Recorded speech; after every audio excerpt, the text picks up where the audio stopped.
Hello and welcome to New Frontiers on CCTV International. I'm Ji Xiaojun in Beijing. In our program today, we're continuing with our major series, Chinese Civilization. Prior to 221 BC, there had never been a unified China. During the Warring States period, which preceded the country's unification, 7 major states had ruled the territory that we know roughly as China: Qi, Chu, Yan, Qin, Han, Zhao, and Wei. Of these 7, Chu was the most powerful, while Qi was the richest. Yet when the country was eventually unified, it was not done by Chu or Qi, but by Qin.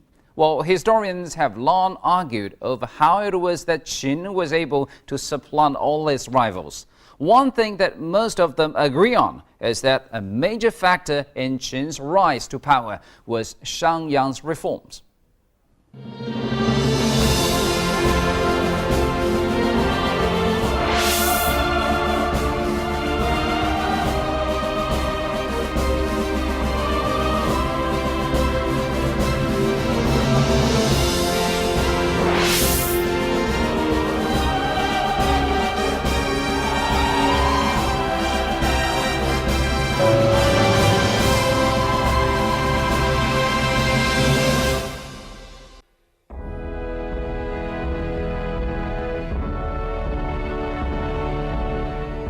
When Qin Shi Huang unified China in the year 221 BC, he became China's first emperor.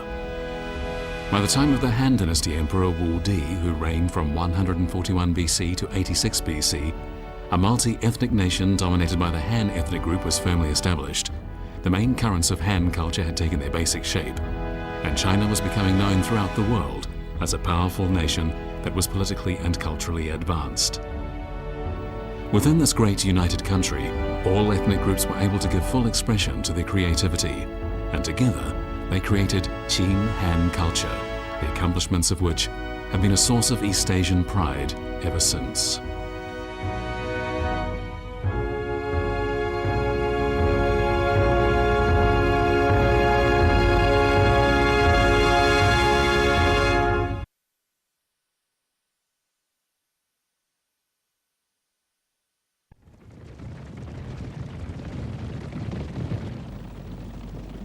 The ancestors of the Qin people came from an area called Quanqiu, which was located along the border between the present-day provinces of Gansu and Shanxi.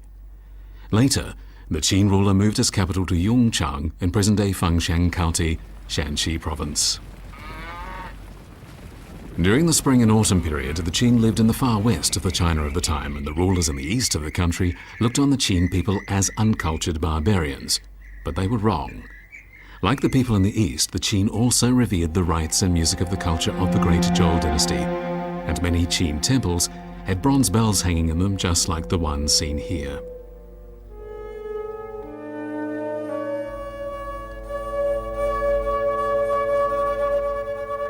The largest known tomb dating from the spring and autumn period is Royal Tomb No. 1 at Yongchang. This inscription tells us that the rulers buried here were descendants of Emperor Huangdi, or the Yellow Emperor, and members of the Chinese ethnic group. In the year 356 BC, the state of Qin began to become powerful after Duke Qin Xiaogong appointed Shangyang to reform the state's legal system. 春秋战国时期呢，战国各个国家互相打仗，人民也需要统一。孟子说了五虎定，你怎么能统一呢？怎么能安定呢？定于一，天下的人心所向呢，需要统一。那么光有这个愿望不行，如何来统一呢？那就要废除旧的政治制度，实现新的政治制度，那就是废除分封制，实行郡县制。哪个国首先做这个工作的呢？是商鞅变法，秦国。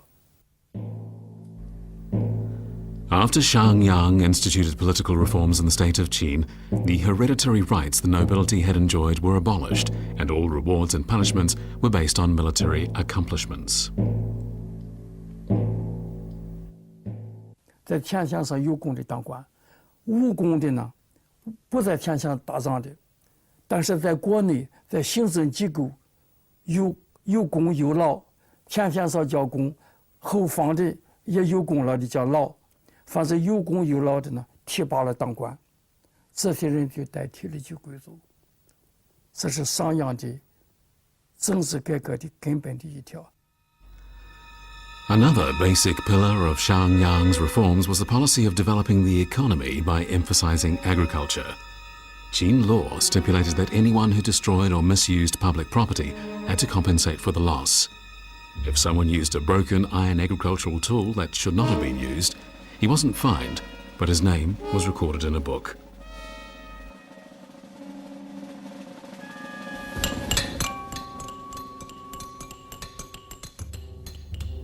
A large number of iron shovels and scythes were excavated from Royal Tomb No. 1. This shows that as early as the mid-5th century BC, iron agricultural tools were already in use in the state of Qin. This encouraged farmers to cultivate virgin soil, and the result was greatly increased agricultural production, and this in turn supported population growth.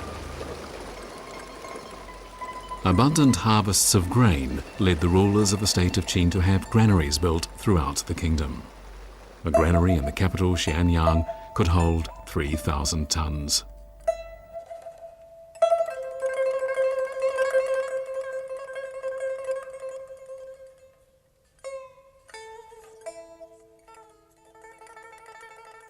谁有地呢？谁种地，谁有地算谁的。到国家去登记，拿税就行了。不是用国家的权利来保护你的贵族的土地占有权利，而是谁有功劳呢？以功劳行田者，谁有功劳给你田地，给你房子，这就把所有制改变了。Duke Qin Xiaogong gave Wei Yang 15 cities in the area known as Xiangdi, which is in today's Danfeng County, Shanxi province. And after that, Wei Yang changed his name to Xiangyang. Even today, eave tiles bearing the Chinese character Shang can still be found in the rammed earth here. With the help of Xiangyang, the king of the state of Qin moved the capital to Xianyang. Xianyang was situated on the yellow earth tableland at the heart of the Central Plains near the confluence of the Jinghe and Weihe rivers. Behind it was a large expanse of fertile virgin land. After the unification of the country, Xianyang became the first capital of dynastic China.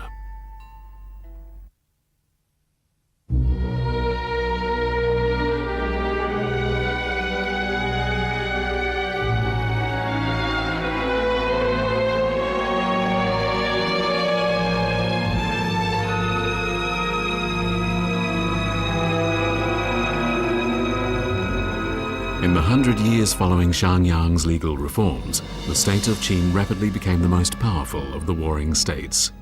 Its army was known for its incomparable valor, and all the other states were intimidated by it.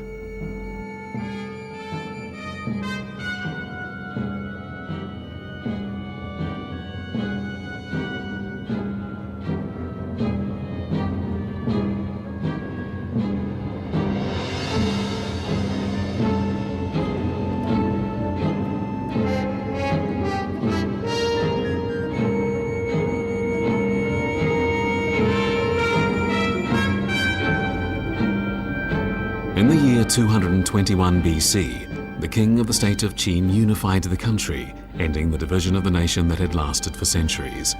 With that, the first centralized feudal empire in Chinese history, the Qin dynasty, was established, and the nation's ruler called himself Qin Shi Huang, the first emperor. The territory that Qin Shi Huang unified covered 3 million square kilometers. At the time, it was the largest country in the world.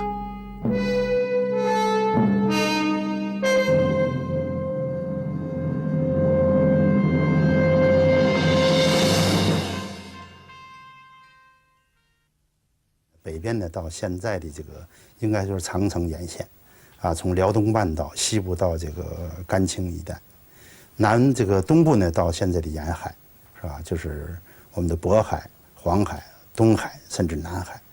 这个西部呢到甘青高原的这个或者东部东沿，南部呢现在我刚才谈到了到了南海的这个北部，啊，这样一个广阔的国土，在当时的世界上公元前20世纪以前的世界上呢，是能够说可以和它相比的，就是西方的罗马帝国，但是罗马帝国的疆域呢比它小得多。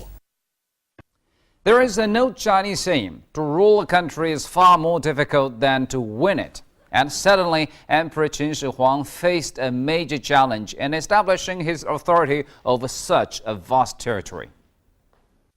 The unification had created a country of unprecedented size, and the question of how to go about governing and administering it was a difficult one to answer. After numerous court officials offered their opinions, in the end, the Qin court discarded the system of fiefdoms that had been in place since the Zhou dynasty and had divided the country into 36 prefectures. These prefectures were further divided into counties, which were in turn divided into townships and villages. All prominent local, military and civilian officials were responsible to the central government, and the positions were not hereditary. What took shape in the time of the Qin dynasty was a unified country under a central government. It was a political system that later dynasties would regard as a model, and eventually it evolved into the system of provinces and prefectures still in use in China today.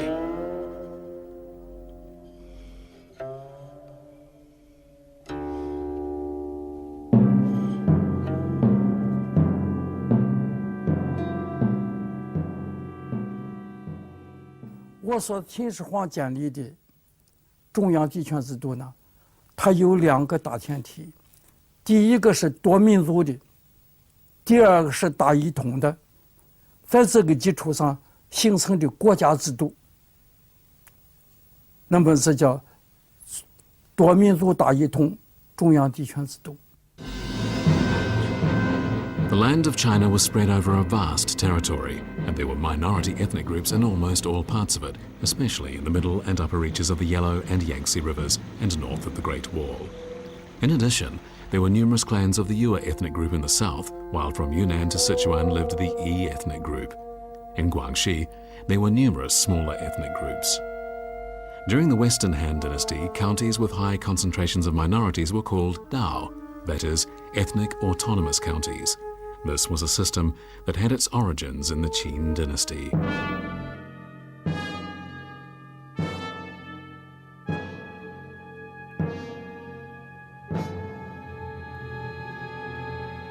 中央有10几个部，有2个部管少数民族。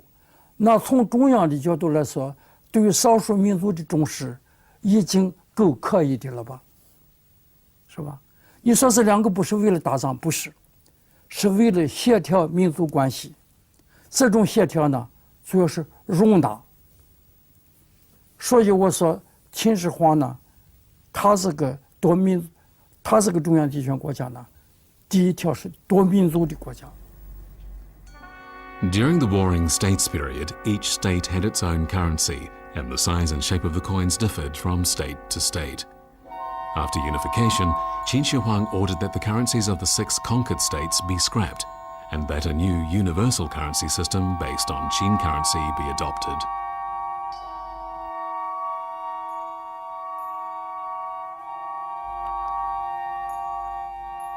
At the same time, Qin Shi Huang instituted a universal system of weights, measures and standards, also based on the Qin system. Archaeologists have uncovered a complete copy of Qin Shi Huang's decree promulgating this reform of measures and standards, and the tools to be used.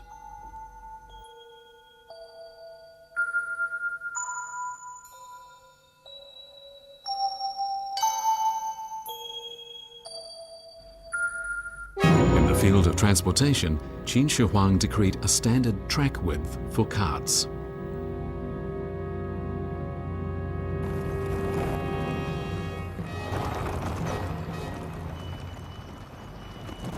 The earliest form of written Chinese developed during the Shang and Zhou dynasties, and the words were originally all written in the same way. But as the writing system evolved during the Spring and Autumn period and Warring States period, in many cases the same word ended up being written differently in different parts of the country. Qin Shi Huang decreed that the style of writing known as seal writing style be adopted throughout China. This unified writing system was to play a huge role in strengthening the unity of the Chinese nation.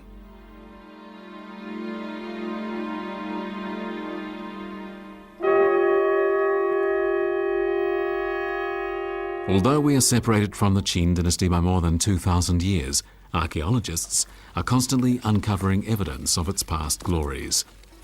Building number 1 of the Qin Palace at Xianyang was a 3-tier structure built on a base of rammed earth, and these computer-generated images reveal its magnificence.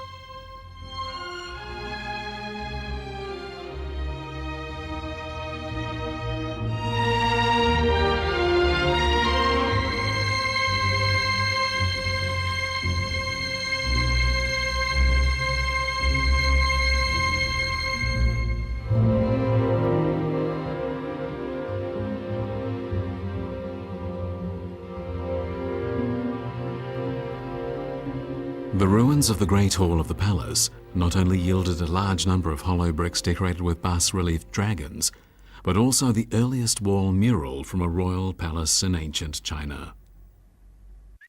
The Qing dynasty, when China was united for the first time ever, can unquestionably be called one of the most glorious periods in the country's history.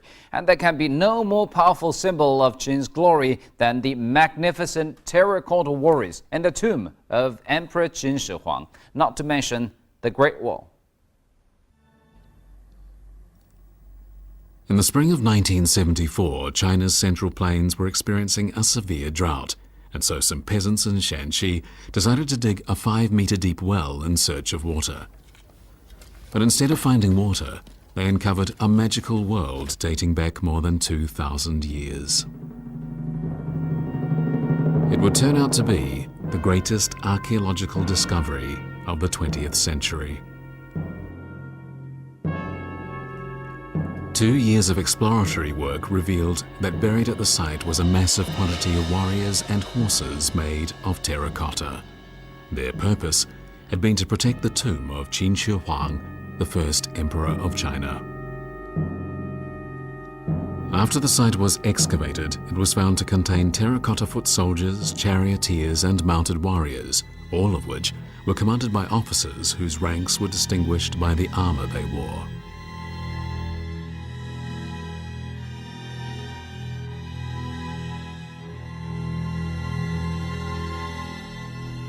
The clothing worn by these soldiers reveals details about the station each of them held. The weapons they carry, meanwhile, would be enough to deter anyone from challenging them.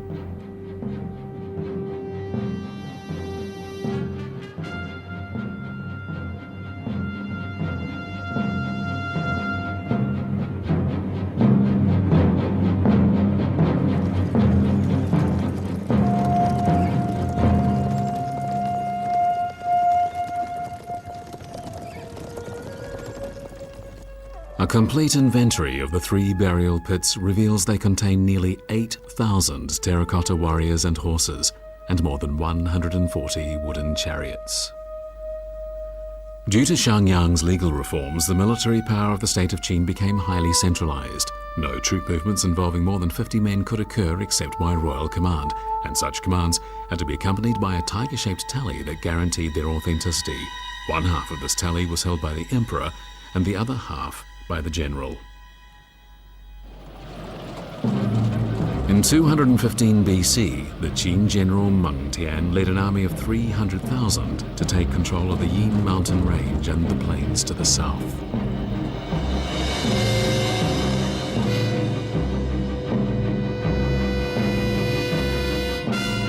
In order to strengthen the country's northern border, General Meng Tian built the largest military fortification in the country's history, the Great Wall.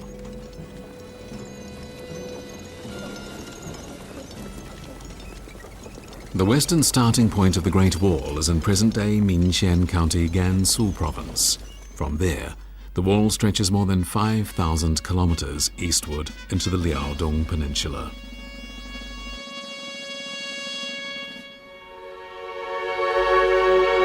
Construction of the Great Wall began in the Qin dynasty but continued on through the Han and later dynasties.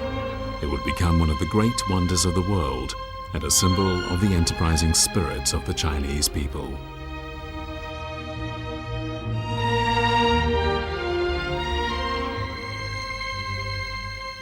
But the great construction projects of the Qin dynasty are not limited to the Great Wall. A few years after beginning construction on the Great Wall, the Qin court began building a road more than 700 kilometers long.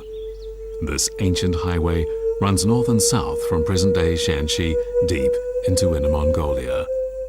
Half of this road runs through mountains and half across plains. When it was built, it was the longest state road in the world, yet this massive project was completed in just 2.5 years. It is truly an historical wonder.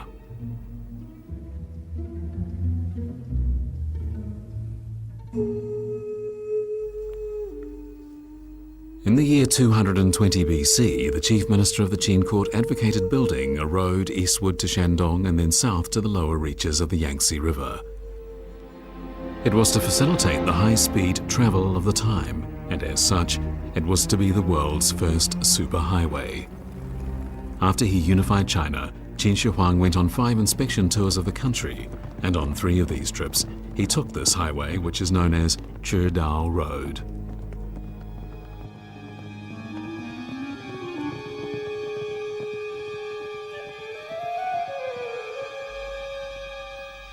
Qin Shi Huang died in the summer of 209 BC. At the time, he was on one of these inspection tours. He was only 50 years old. What Qin Shi Huang left behind was a unified country, and it is an eternal monument to his greatness.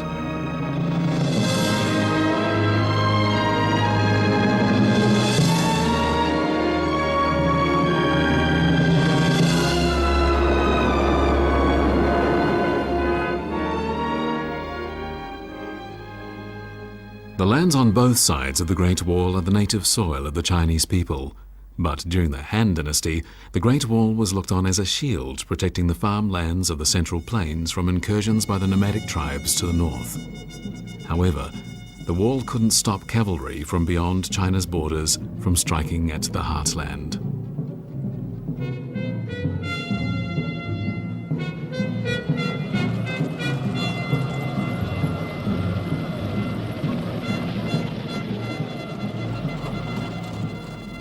Where are the brave warriors to stand guard over my land? Shortly after winning a civil war and establishing the Han Dynasty, Liu Bang was lamenting the fact that the country was far from secure against attacks from the north. It was in that year that Liu Bang completed construction of Weiyang Palace in the city of Chang'an.